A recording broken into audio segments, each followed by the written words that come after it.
and gentlemen, good morning. I'm a bit old school.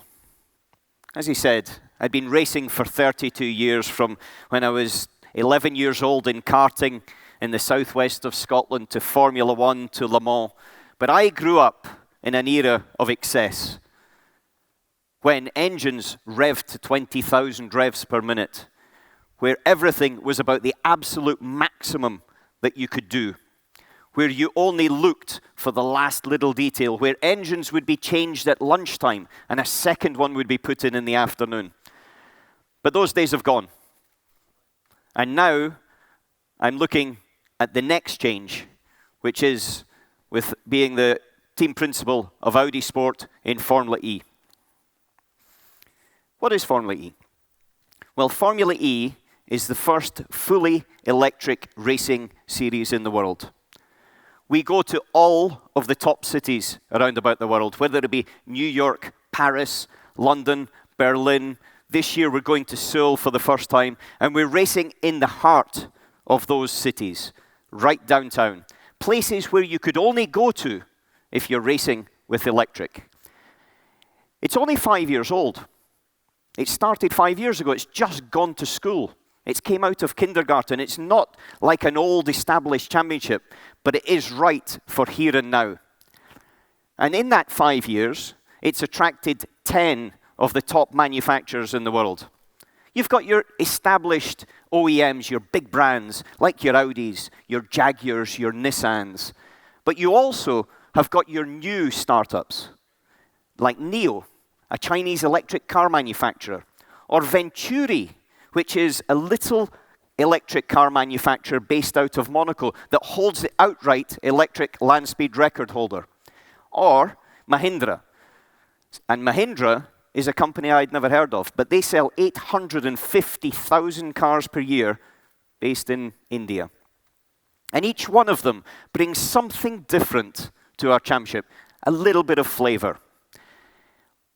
The thing that I like about it as well, though, is it actually brings the racing to the people. It brings it to them.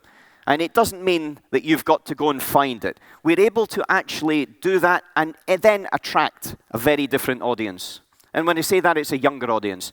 It's not the older generation necessarily like me, but it's for my son. He's 14 years old, and for him, he thinks this as a one-day event, short, sharp, practice, qualifying race, 45-minute, full action attack is the right way to go. As well as that, we're able to bring our message for the future of mobility and our message of the future of technology as well. So in reality, motorsport is adapting, and with Formula E, it is adapting to having a different message to what it was before. Now, why is Audi on this road? You know, motorsport's always been a test and development center for the road car industry. You know, you go back, when you put your seatbelt on in your car, leaving today, that started in Le Mans. Disc brakes, when you press the brake pedal, that was also a safety feature that was founded in motorsport. The NCAP safety testing system was founded by the FIA, which is the International Motorsport Governing Body. Or, in my lifetime at Audi, as a racing driver, the TFSI direct injection that we won Le Mans with in 2001. And 1 year later, that technology was on the road cars and is now on every petrol road car that Audi produced in the Volkswagen Group as well. Or the ultra-lightweight technology to build the cars. Or the laser lights, because as I get older, my eyes get less good and I need better vision. And so the laser light technology. And now e-tron. And e-tron is our electric technology. We were the first German manufacturer to believe in this concept. And we jumped in 2017, 2 years ago. And in those last 2 years, we've seen BMW follow, we've seen Porsche follow, and we've now got Mercedes following, as well as all of the other manufacturers that were already in the championship. I sincerely hope that in season 6 coming forward, they also are continuing to follow, because that competition level is so high that it actually pushes us to develop new and different ideas and ingenious solutions to the problems we already have. Competition breeds development. And so far, we have been quite successful. We've been the most successful team on the grid with, as you see there, the 12 wins, the 40 podiums, and as well, a driver's championship and a team's title to boot. Not a bad success rate, but as my father always told me, son, history doesn't dictate the future. You dictate the future. So therefore, we've got to step up and deliver the next generation of technology.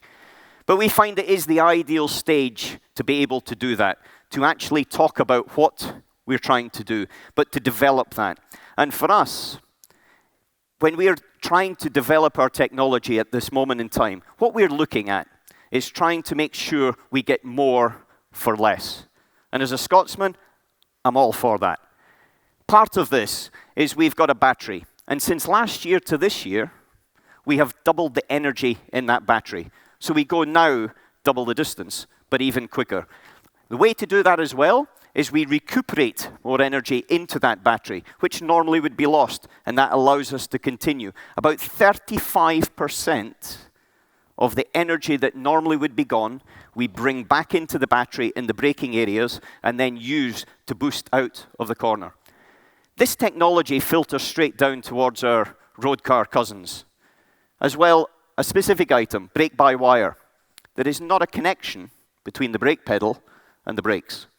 It's done automatically with sensors and systems to ensure that you maximize all the energy that normally you would lose. And that is BBW, as it maybe will be called, and you may be here. Brake-by-wire is actually on our first battery electric road car, the e-tron. And the e-tron was launched 1 month after we won our first championship with our e-tron technology. e-tron is the first electric road car with BBW. And this is a good example of why we're here, why we're using motorsport as our test center to then develop our road car technology. And that transfer is something that I think has always been a part of motorsport and always will be a part of motorsport. And for us, it is an incredibly important part because it is one of our raison d'etres. Motorsport is not immune to the world around us, and neither is the car industry. And we talked about a 32-year racing career. Now, in those 32 years, I had raced with petrol engines, whether it be McLaren Formula One car with the V12s and the V10s, whether it be Toyota F1, whether it be in Le Mans with the Audi R8, or even just back in karting. And then in 2006, the world started to change. We then raced with a TDI diesel engine. First time anybody had won an international event except with petrol.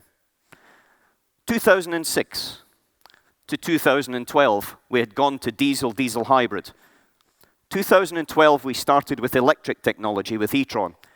2015, we were nearly 50% electric power at 500 horsepower electric power and 500 horsepower with diesel engine. And then, in 17, we were fully electric.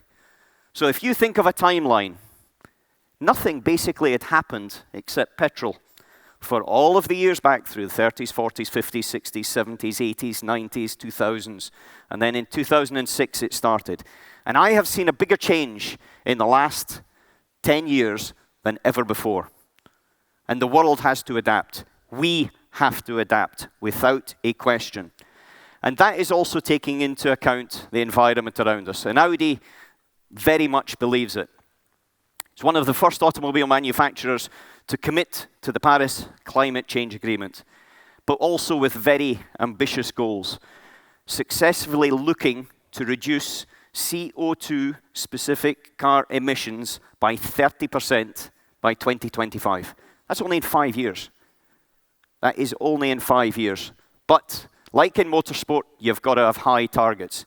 At the same time, behind the scenes, they are also looking at a global view by 2050 to actually have CO2 neutral mobility.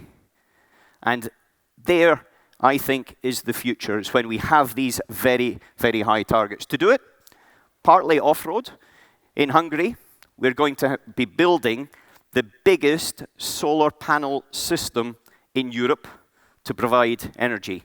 At the same time, on the road, there'll be 30 electrified models by 2025. And this has already started today. But I'm a big believer in not just talking the talk, but walking the walk. Lucas de Grassi, one of our drivers, he's actually an official clean air ambassador for the United Nations. And Lucas has just came back from India last week, where he was visiting some of the most polluted cities in the world. And when you've got these situations within your own family, so to speak, then it does inspire you on to the next part. But ladies and gentlemen, motorsport has been a part of the solutions for our technical futures in the past. And it continues to be relevant to do that today and will be as relevant and more so in the future. But I think the way that I personally attack these things is like I used to attack a qualifying lap in a racing car when I was a driver. Absolutely flat out with total commitment. Ladies and gentlemen, thank you very much.